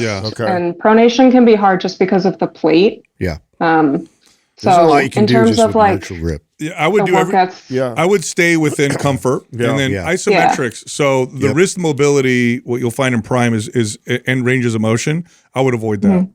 I would put your hand in a position where you're pushing against something, but you're not moving. An isometric in that position, and I would stay there. I wouldn't challenge end ranges of motion for a long time. I would just build that strength. Like, your favorable position, just reinforce it. And so holding weight even or pushing against something makes sense. But really to just reinforce some stability there, first and foremost. And then again, when you are training, you're going to be extra cautious when you're using your upper limbs. And if you are going to stretch your limits or boundaries, I'm going to do that in lower body with you. That's where I'm going to make up for if you feel like, oh, I'm feeling really good, things going great. Okay, cool. Let's push a little bit, but let's push a little bit lower body and let's not take the risk of pushing too much in your wrist because of all the surgeries and injuries. Every upper body exercise, I would keep you neutral. So pulling, pushing, overhead pressing, I keep it all neutral. And then again, to strengthen the wrist and the muscles around it, I wouldn't challenge end ranges of motion except maybe lightly, where you lightly move into different ranges of motion. But when you're adding tension, I would keep it what's comfortable. I'd put it in a position to where you have something to push up against. So maybe I could place my hand up against the wall, and then I'd push into the wall, but not move, but create tension there, and do isometrics, in that position that feels comfortable to you. Okay, and then for I think for myself as well, I'm the type that I overdid it for a long time. Like even when I was working at the barn, I was my shifts were kind of on the longer side, like 9 to 10 hours on my feet all day. I was lucky if I would get to sit down and eat lunch. And even if I did, it was like a short lunch. So I just feel like I was under fueling myself for a long time. And then on top of that, I was going to the gym because I thought that's what I should do 5 to 6 days a week. So I feel like my body just took a lot of stress for a long time. So that's what sometimes I get a little weary of okay, I've now had all these surgeries as well. So is it appropriate to go after I've been medically cleared to go back to lifting and do a program? And I don't know if that was something you could answer, because obviously you don't Well, you want to modify whatever we just you definitely want to, but we want to modify it based off of what else you're doing, right? So if we're still doing the farm work and you're doing very physical labor on your feet, then we're only strength training 1 to 2 times a week, and we're even modifying the intensity in the gym because you're getting all this other physical activity. Now, if you're sitting at a desk all day long, then maybe we're training 3 days a week, and we can. So now I'm sitting at a desk. Okay. And that's that was within the last 3 months. Before that, I had surgery, but then I was working at a farm. So now I have a desk job. So I've had a hard time finding the balance of okay, now my schedule is different and I'm not moving as much. Yeah. But I also have had back-to-back surgeries within 5 months. So I've just had a hard time of finding the balance of exercise is good for you, but I also am not trying to stress my body out so much. Yeah. Do you have MAPS 15? I do. I was going to start it before surgery, and then I got a surgery date. So follow a MAPS 15 and then try to hit 10 to 15,000 steps a day. Yeah. 100%. That's it. Yeah. Okay. Just start there. All right. Sounds good. And then do you think after I would love to do some sort of performance-based eventually, when I feel I'm at a good point. Do you think after MAPS 15 performance would be a good great follow-up. Absolutely. Okay. Yes. Do you have both of those? I do. Yes. Okay. Oh, no, that'd be a great follow-up. Yeah. That's a perfect follow-up. Amber, are you already in our private forum too? No, that's the one thing. All right. Well, if we can finally give you something. Okay. So I'll have Doug. I'll have Doug set you up in there. That way too, you can reach out to us as you're going through this process. So, just tag one of us or all of us, and any questions you have going through this. But I think we're on the right track with walking, MAPS 15, and then 15 performance. And then again, just neutral grip, like the guy said, on all your exercise. So even if it doesn't call for the program, you go to neutral. You go to neutral grip and everything that you do. And I do think isometrics are a good idea too. Yeah, Sorry, I was dumbbells just going to say, before I got this previous surgery, I was kind of starting to lift again. And then I didn't know that I only got a 6-week heads up kind of that the surgery was coming, which I know is a lot for some people, but I felt pretty okay most of the time. The only thing is when it came to curls, barbell curls type things, I can't do supination. But other than that, it was pretty okay. But I didn't dabble in anything particularly heavy. So I hadn't gotten back to deadlifts or anything like that. So I think every exercise you do, I would go neutral grip. Yes. Every single exercise. Okay. So on a deadlift, do a trap bar. Correct. Trap bar be perfect. That's right. Okay. And you can do, I'm trying to think right now. I think you can do every exercise. Yeah, with most a neutral overhead press you could do. Yeah, and I would probably stick just with dumbbells and not even worry about the barbell. Particularly right now, just till we really get that stability back there. And then I don't know if you're into looking into peptides. There are peptides that can help with the healing and inflammation process. Our partners at nphormones.com, you could go there, talk about your situation, and they might be able to put you on a peptide protocol that kind of accelerate things. Okay. I do follow that Facebook page, so I just haven't gone into actually writing anything in it. So no, I think that could probably help. But otherwise, neutral grip on everything, MAPS 15, then MAPS 15 performance. I think that's a great protocol. Okay, all right. Well, thank you very much. I really appreciate it. I was really, really excited to come on and talk to you guys. Yeah, thank you, Amber. Right on. I've never had that. No, I haven't either. It's not often we get something where definitely I think that's the first time, because there's been times where one of us is like, oh, I haven't trained that, but all three of us, never had that. Yeah, I didn't even know that was a thing. Yeah, well, it's weird, and I don't know enough about it. So here's my 100% pure speculation out of nowhere. When I hear anything like this bone is too long, or this thing about you needs to get fixed because it grew wrong, I'm always very skeptical. Sure. I'm always because the body is so amazing the way it'll compensate. Now, I'm not saying that's not it can't be the case. It sometimes is, but it's just why did this happen? And maybe it is the case, but what caused it to happen? In the first, like wisdom teeth, we pull those out all the time. Yeah. Well, it's because we don't do things that expand our jaws, so it is crowded in some people's mouths. But there's a root cause of it.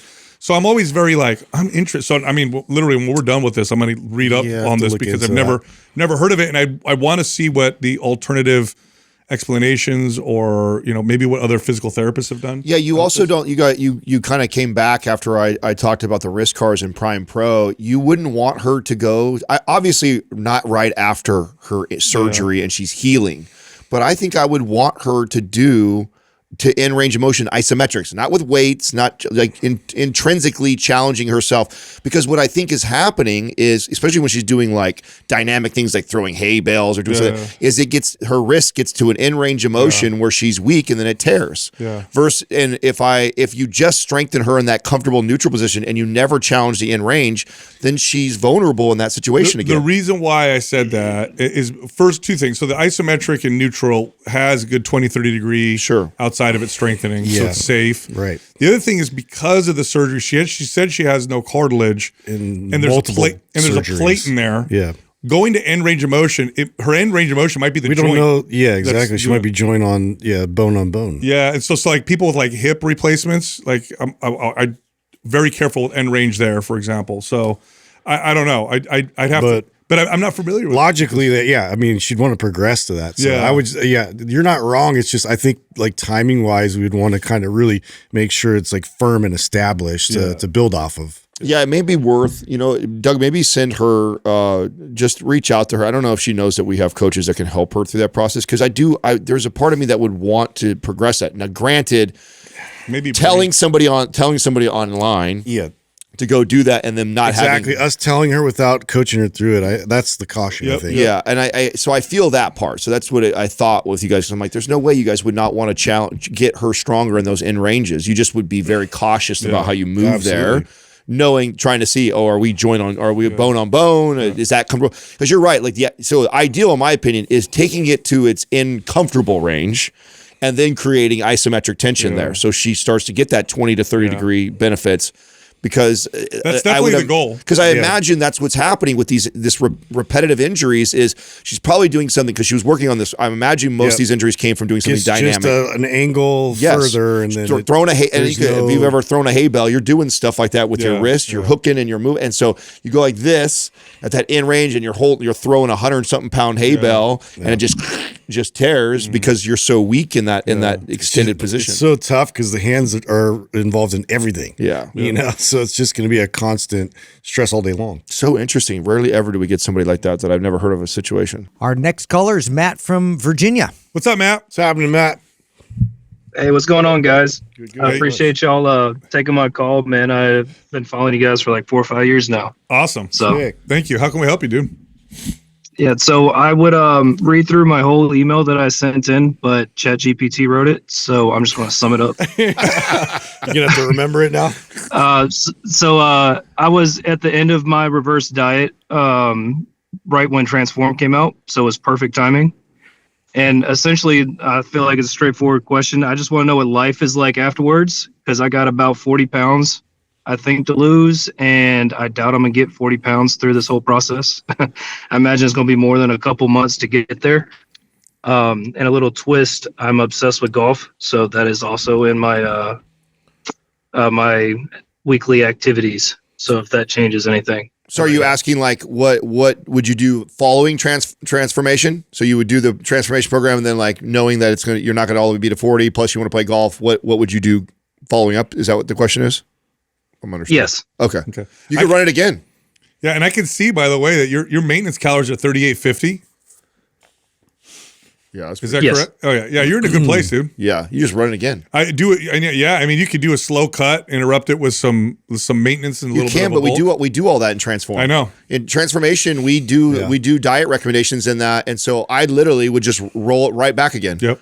Because we do that, just roll into it a second time. Probably by the second time, you're going to see most of that if you follow it diet wise, and you're not drinking, tons of beer on the golf course. Because only 2 or 3. I got to stay competitive. 2 or 3 per hole or the whole time. Yeah, no. If that amount of walking, a couple beers like that, that's not gonna. As long as we're hitting all the other macros and doing what we need to do. That's not going to interrupt that. I mean, a nice pace for 45 pounds. If you want to lose 45 pounds with a decent pace, keep a lot of muscle, it's over 6 months. You're looking at over 6 months of nice, consistent work, but nice, consistent progress the entire time. And you're in a good place, like Sal said, Yeah. calorie wise. Your metabolism is running just fine, because that's where this gets a little muddy. Is, Matt calls in and he says, "Hey, I want to lose 40 pounds," and he's like, "I'm eating 2,200 calories, and I'm a 6 foot something dude." It's like, okay, well, we have a lot of reverse dieting work to do, but right. you should be able to follow MAPS transformation, and I think you'll see, halfway to your goal after the first, and then run it right back again. And the big thing with my golfers, okay, I don't know how much are you golfing multiple times a week? How much are we golfing? So I'm on the course maybe once a week, but I got a janky simulator in the garage. So I'm practicing 2-3 times a week. Okay, so that's not too bad. Yes. My big thing with my golfers is missing the macros they need and then drinking. That's like, if I can get that handled, like if all your calories on the golf course come from alcohol and you're not hitting your protein intake, this gets a little more challenging. But if you discipline yourself to bring your protein with you, enjoy your beer, I'm fine with that. But hit your protein intake, and then the rest of the week you're pretty dialed, then we're good. You follow that program the way it's laid out, you run it back a second time, you should be pretty damn happy. Mm-hmm. Man, that's too easy. Appreciate it, guys. Yeah, you're pretty straightforward. You're in a good place. Yeah, it's exactly very straightforward. Just be consistent. Stick to whole foods. How are you getting your 3,800 calories? Is it primarily whole foods? Yeah, for the most part. I do mix protein powder in my coffee. That's 40 to 60 grams, depending on how many coffees I have. Okay. Yeah, you're pretty straightforward, dude. Yeah. Yeah, if you stay consistent with this, 6 months or so from now, you're going to be a very, very different place. Mm-hmm. Awesome. Just missed summertime, but we'll be all right. Don't rush it. Don't rush it. Yeah, you're good. Yeah. You're good, man. Sweet. Well, I appreciate it, guys, man. Like I said, I'm a big fan of you guys, man. You guys entertain my drive to work every day. So. Awesome. Well, Good keep deal, us man. posted. I'd love to hear how it goes for you, man. Thank you. Yep, of course. All right, Matt. Take it easy. Rarely do we get one like that. Yeah, I mean, you hit it right away when you asked him his calories. That 6 foot, 260-pound guy wants to lose. Obviously, he needs to lose weight, but so he should probably be around 220 is probably where he is going to be happy at. Eating 38.50 just to maintain. I mean, that's not bad. It's not bad. Yeah. So that's plenty of room. And what's nice, It's got wiggle room. MAPS Transformation has just the first 30 days is a reverse diet, which would be perfect. That'll probably get him over 4,000. And then cutting time from 4,000, that's a lot of room to lean a guy out. And, your point of do it slow, because he could be tempted to want to cut hard to try and hit Which that. he could do with that many calories, but he'll end up losing a lot of muscle in the process. Yeah. If he just cruises through it and then run it back a second time while he's doing his golf game and he likes it. The thing why I tell you what, I've trained a lot of golfers, and if you're golfing a lot, that you have these long periods of not eating food, and they tend to be tempted to smoke cigars and drink alcohol. And so it's like, and I'm not saying Or you get can't snacks from or get the thing snacks that from comes by. the cart that comes by, which is just worthless, right? But if you discipline yourself to pack your lunch and you've got yourself a healthy meal, even the beer or two while you're golfing is not going to be the end of it. But it's missing the macros and over consuming in alcohol that sets these guys back. I wish they made a protein beer. Our next caller is April from Wisconsin. Hi, April. Hey, guys. How can we help you? This is pretty crazy to actually see you guys in studio. I am just going to jump into start reading my question. After having a few DEXA scans, I apparently haven't gained any muscle in the last year and have put on a total of 4 pounds of body fat. After posting in the Mind Pump forum and doing my own research, I now know these scans are not always accurate. However, since the results consistently show a trend in the wrong direction, losing muscle and gaining fat, I figured it was time to submit a question. To give you some background information, I'm 37, 5'6", and currently 130 pounds. I've been lifting consistently for about a year now. I eat 140 grams of protein and around 1,800 to 2,000 calories. I also eat a grain-free, dairy-free diet. 2.5 years ago, I was diagnosed with an autoimmune disease, Graves and Hashimoto's. I wasn't able to take medication prescribed long-term since it ended up affecting my liver function. My endo recommended I do the radioactive iodine to get my thyroid levels back to normal. I wasn't keen on the idea of killing my thyroid, so I refused to do that. I told her I'd like to try to take a holistic approach through food and lifestyle changes. She was skeptical, but she ended up giving me the green light. Nearly 3 months later, my labs were back to normal and my symptoms were almost gone. I ended up focusing on stress reduction and switched to a dairy-free and grain-free whole food diet, which essentially put my Graves in remission. I did end up losing about 15 pounds thyroid issue because I was afraid to eat and my thyroid is on overdrive. I felt so weak during that time. So when my levels were normal, I knew I wanted to feel stronger, which led me to weight training.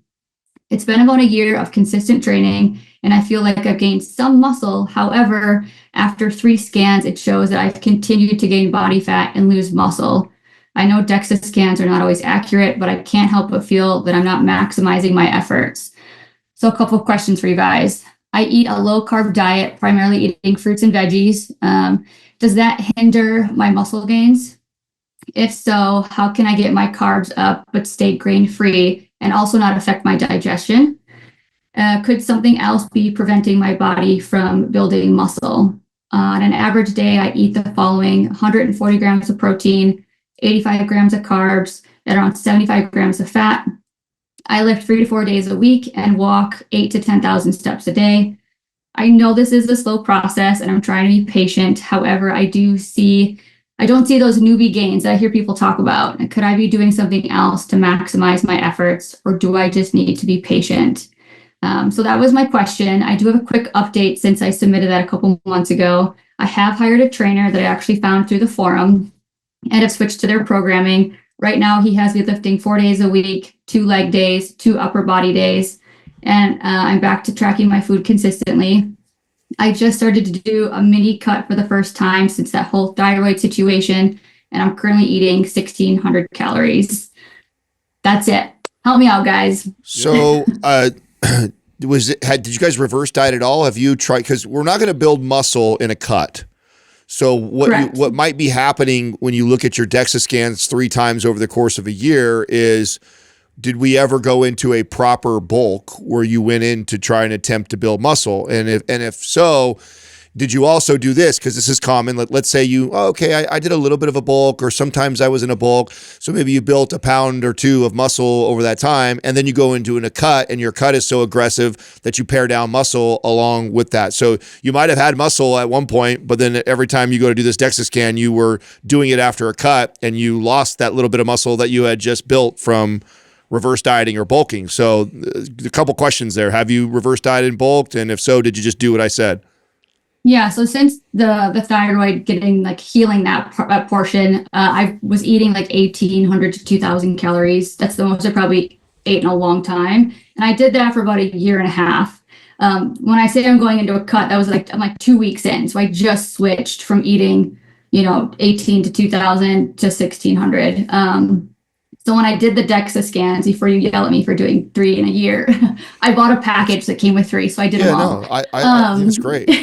I think that's great. No, there's nothing wrong with it. In fact, I would, if you're going to use DEXA scan, I'd want enough frequency that we can see patterns. Okay. And I think you're pointing out something that is important. You see a pattern, and that's more important than the actual percentage that it says, is that you're noticing a pattern, and that means there's something going on.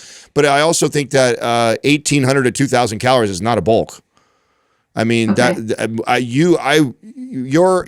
height and your weight, your age, or your activity level, unless you're very, very sedentary, I would want to work you up to 2,400, 2,600 calories in a nice bulk before I would cut you back down. And your cut should be 1,800 to 2,000 calories. That should not be. And so this is why we're probably struggling with building muscle, is you're not giving your body a sufficient amount of calories in order to actually build a significant amount of muscle. But you might be doing, like I said, you might actually build 1 or 2 pounds if you're in a little bit of a surplus of that. But as soon as you go into your cut, you're probably losing that. Yeah, the other thing too, so Graves, correct me if I'm wrong, that's hyperthyroidism, right? Where you're producing too much? Correct, yep. And now it's back down to normal? Yeah, I've been in with the normal range for over a year now. Okay. Typically, a little body fat gain is normal when you go from hyper to normal. A lot of thyroid tends to reduce, keep body fat lower and muscle. You're lean regardless. So that's the other thing. It's not like you went from overweight to overweight. You've been lean this whole time. The other thing is, how was your strength that entire time? So the whole time you're doing these DEXAs, has your strength gone up, gone down? Has it stayed the same? I'd say maybe gone up a little bit or stayed the same. I mean, okay. I probably don't lift heavy enough. We need more that's completely honest. bulk, bro. Yeah, that's the thing I would measure, April, is your strength. I wouldn't do many. Forget Dex. You're so lean. You're good. Your body weight's good. Doug posted your pictures throughout the whole thing. I can barely tell. I can't even tell a difference. I would focus on getting stronger. And the way you're going to do that, by the way, is you're going to have to feed yourself also. So what Adam's saying is part of it. The other part of it is your strength training. If you're going to the gym week in and week out for a year, and you're not seeing these strength gains, unless you're super strong to begin with already, but you're not seeing these strength gains, like that's the bigger red flag for me. And so that would tell me much more. So if your strength stayed kind of the same, then yeah, you probably didn't gain any muscle. So I would focus on strength, you need to feed yourself in order to get stronger as well. Yeah, I mean, I don't even need to see that. You knowing that you're at that low of calories and that was what you considered a bulk that's enough information for me right there. Yeah. You are too lean and healthy to not be pushing 2,400 plus calories if you want to build muscle. Like if you want to be clear here because I know listeners are freaking out. Like if you were happy where you're at and you're satisfied calorie wise, you're satisfied with the physique, everything's fine. Like you're okay. You're not in an unhealthy place calorie wise. But if you want to build muscle, and that's what you're calling in about is like, hey, I've been training consistently for a year. I haven't built any muscle all year long. I would look back at you and say this because we have not put ourselves in enough of a surplus for long enough to build muscle. Yeah. And then the next thing after that is like, if you still didn't, I'd be looking at your programming. But I'm assuming if you got a personal trainer, you listen to Mind Pump, hopefully you follow the MAPS program, like then the programming should be taken care of, which would take care of the strength point that Sal's alluding to. So long as you got good programming. You got to feed it though. Yeah, but you got to feed it. You're not going to build, and you might have because 1,800 may actually feel like somewhat of a bulk to you. There's probably periods of time where 1,800 calories might be enough to be a little bit in a bulk for you. But then as soon as you have a 1,600 calorie day, you're going the other direction. And so you might have had periods during that year where you built a little bit of muscle, but then went away with how low of calorie you've gone down to. Yeah. So you got to push for a little bit. Use strength though. Use strength as your gauge. So if you're getting stronger consistently, you're moving in the right direction. We're moving in the right direction. Okay. I mean, when I was at 1,800 calories, I felt like I was eating so much food. I was constantly eating because I do eat so clean. I eat nothing processed and like, again, grain-free, dairy-free. So like, I feel like I can only eat so many potatoes. Going back to my question about the carbs, does it matter like if my carbs aren't over 100 grams? No, you're not so low that it's going to cause a problem. You're at 85, you're fine. You could go up to 100 or more. It's not a big deal. But you definitely need to bump your calories. And grain-free is how I ate forever. I mean, I ate like that so long. Now I can throw in rice and I seem to be okay. But I eat grain-free forever. So yeah, you can increase your calories. You can throw more olive oil on your vegetables. You could have a post-workout shake with some protein in it, some fats that would add it. Avocado, that kind of stuff. But definitely use strength. You got to get stronger. That's what's going to give you. That's going to tell you you're moving the right direction more than anything. You got to be comfortable too with it.